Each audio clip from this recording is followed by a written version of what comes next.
en seconde partie. Merci d'être avec nous sur TV Finance. Pierre-Olivier Naud, bonjour. Vous êtes le président de Manatour qui propose du tourisme de spécialité, de savoir-faire et de culture scientifique. Déjà, expliquez-nous en quoi ça consiste le tourisme de spécialité.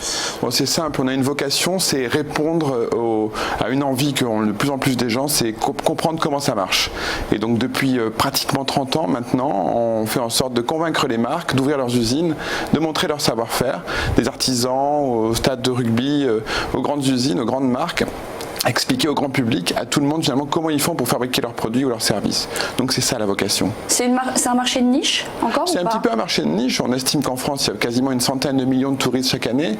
Le marché du tourisme qu'on appelle aussi industriel représente à peu près 15 à 17 millions de personnes par an.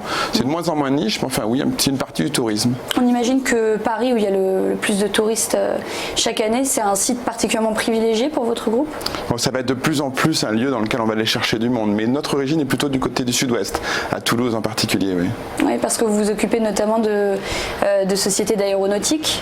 Alors le client historique de Manatour, en effet, c'est Airbus, et tout est parti de là en fait.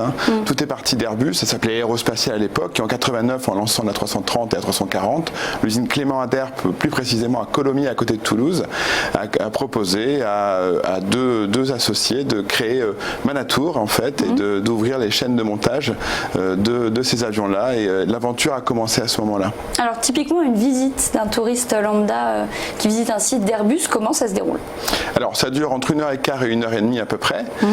On va adapter un petit peu le topo de visite, notre discours en fonction de la cible, soit des enfants, on a beaucoup de scolaires, parfois on a des ingénieurs aussi, donc on a des cibles complètement différentes. Il faut adapter vraiment les discours et la façon de parler bien évidemment des guides.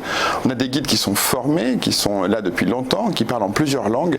Et oui, on va commencer par comprendre comment fonctionne le site, avoir une maquette et puis emprunter un bus ensuite, faire une salle de télémesure, vivre un petit peu ce que vivent les pilotes d'essai par exemple de l'Airbus A380 et partir en visite, découvrir les chaînes de l'intérieur, entrer dans l'usine et voir comment travaillent les compagnons d'Airbus. Ça se passe pareil chez EDF, dans les centrales nucléaires, par exemple dans le sud-ouest, ou dans d'autres sites que nous faisons visiter. Vous faites visiter les centrales nucléaires? Oui, 2 centrales nucléaires d'EDF en effet, dont nous avons la charge de la visite. Ouais. Et c'est réservé au grand public ou c'est plutôt pour les professionnels là? Oh non, plutôt le grand public et les scolaires par exemple font partie de nombreux clients qui viennent chez EDF visiter les installations.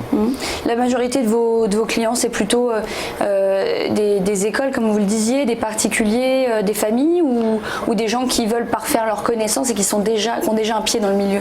C'est plutôt en général du grand public. On parle plutôt d'un accès de l'intérieur des marques et de la fabrication au grand public. Oui. Airbus qui célébrait ses 50 ans la semaine dernière. Est-ce que vous constatez toujours un intérêt fort du public? Extrêmement fort. Alors on a eu des pics au lancement de la 380, on est monté à 150 000 visiteurs par an. Aujourd'hui on est plutôt entre 90 000 et 100 000 visiteurs par an, mais ça veut dire encore un départ quasiment toutes les demi-heures, 6 jours par semaine, à partir de 10h ou 10h30 le matin. Donc oui, toujours un très grand succès à Toulouse. Comment vous allez développer ces sites-là autour d'Airbus? Maintenant il faut... Les objectifs, c'est faire en sorte que le visiteur se mette à la place de plus en plus du pilote. Donc évidemment, on s'intéresse à tous les nouveaux outils autour de la réalité virtuelle, la réalité augmentée, les hologrammes, tous ces outils digitaux qui permettent d'aller encore plus loin dans la visite et ce qu'on appelle enchanter ou réenchanter l'expérience de visite. Oui. Donc vous parlez quoi, de casque? Casque de réalité virtuelle par exemple, effectivement, on a plein d'idées, c'est en train de faire son nid tranquillement chez nous. Je ne peux pas tout vous dire bien sûr, mais enfin oui, la réalité virtuelle, encore une fois, la réalité augmentée et rendre disons mixer l'expérience humaine et la médiation scientifique, le guide avec la propre expérience du visiteur et son propre smartphone par exemple. Oui. Et l'apport des connaissances, le guide le fait, mais c'est également basé, j'imagine, sur une base de données scientifiques que vous avez rassemblées au fur et à mesure. Bien sûr, oui, on trouve beaucoup de choses sur notre site internet et puis on a des responsables de formation qui enrichissent quasiment quotidiennement les topos de visite et le contenu des visites pour que chaque visiteur finalement trouve réponse à ces questions et même réponse à des questions qu'il n'avait même pas imaginées. Est-ce qu'il y a par exemple, vous parliez de se mettre à la place du pilote d'un A380, est-ce qu'il y a parfois des responsables qui viennent rencontrer le public à ce moment-là? Il peut arriver de croiser parfois des des collaborateurs des entreprises que nous faisons visiter. Je pense au Stade Toulousain par exemple, on sort du monde aéronautique, ou je pense au Racing 92 ici à Paris. Eh bien là, on croise parfois des joueurs, des dirigeants, et oui, c'est l'occasion d'échanger comme ça. Mais attention, on est sur un tourisme particulier, on va visiter un lieu de travail. L'idée justement, c'est de ne pas déranger les gens qui travaillent sur place. Ce ne sont pas des lieux qui sont faits pour la visite. L'idée, c'est de laisser tranquille les gens qui travaillent, malgré tout à leur montrer cet outil de travail, expliquer comment ça fonctionne.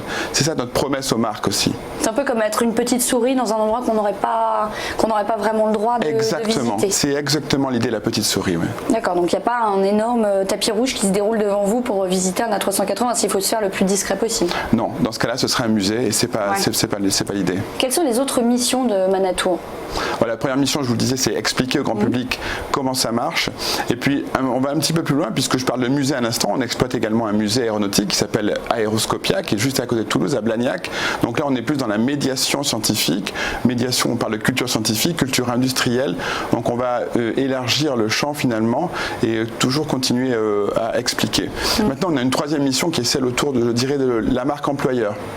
C'est-à-dire que finalement, puisqu'on parle aux industriels et on parle au grand public, on est de plus en plus aussi un lieu de rencontre entre les marques qui ont besoin d'embaucher et finalement le grand public qui s'interroge sur une carrière professionnelle. Donc on va accueillir par exemple un forum des métiers du monde aéronautique. Et ça va rassembler qui du coup ? Ça sera ouvert à tout le monde ? Lycéens, étudiants ou personnes qui souhaitent se réorienter éventuellement, et puis des grands employeurs du monde aéronautique. Ouais. Pour vous, Manatour, c'est une histoire familiale ?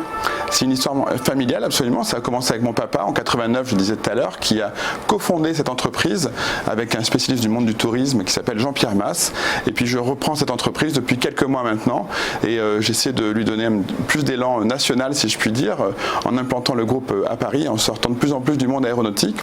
L'énergie, c'est un des secteurs. EDF fait partie de nos grands clients, bien évidemment. Veolia fait partie également de nos clients.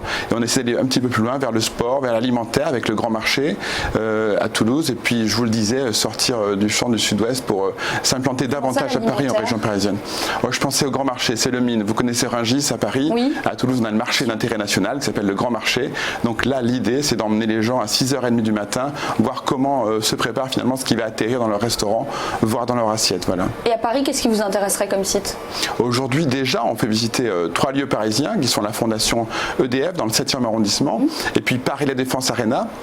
C'est la grande enceinte qui accueille le Racing 92 et de plus en plus de concerts depuis bientôt 2 ans, ou les coulisses de Société Générale, figurez-vous le campus informatique de Société Générale à Val de Fontenay.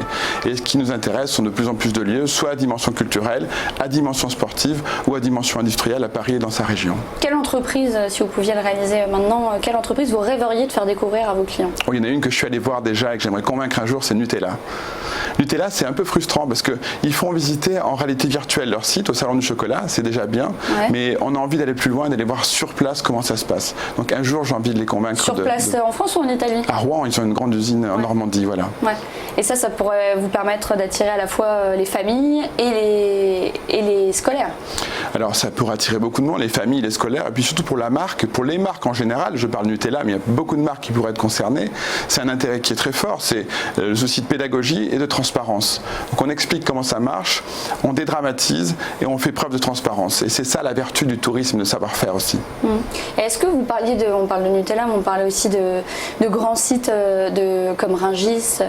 Est-ce que le but aussi pour les clients de touristes, les touristes qui viennent visiter ces sites, ils peuvent goûter, ils peuvent s'imprégner vraiment, ou c'est vraiment de l'observation ?